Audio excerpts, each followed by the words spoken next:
Ce ai tu și n-are altul, ne o faci pe interesantul. Scuze, băiatul, azi nu răspunde. Abonat.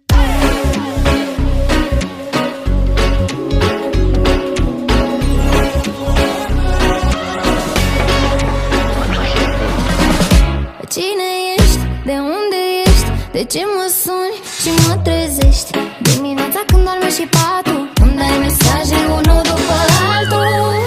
N-ai lucrat viața mea, tu aduci probleme și am multe deja. Zic ce ai tu și n-are altul.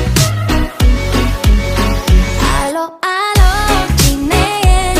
Ți-era dor de vocea mea, nici nu-mi știi numele, dar mă vrei în viața ta. Alo, alo, cine e? Ți-era dor de vocea mea, tu vrei să-mi furi nopțile. Scuze, băiatul, nu răspunde abonat.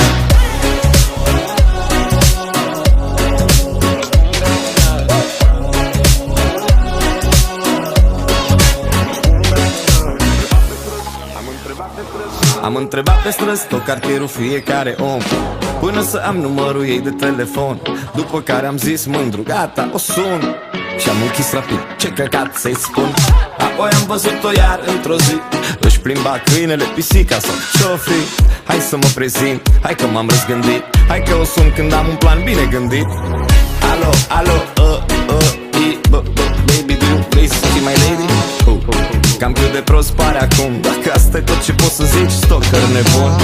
Totuși poate încă n-a închis. Alo? Ce voiam să zic de când ți-am dat follow?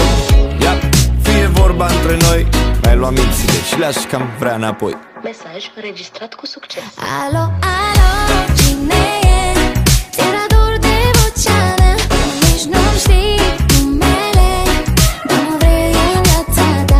Alo, alo, cine e? Ți-era dor de vocea mea, tu vrei să-mi furi nopțile. Scuze, băiatul, nu răspunde abonat.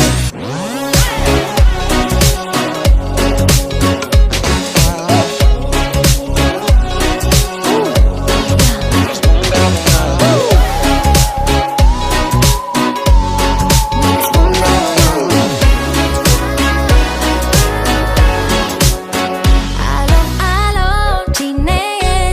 Ți-era dor de vocea mea, tu nici nu-mi știi numele, dar mă vrei în viața ta.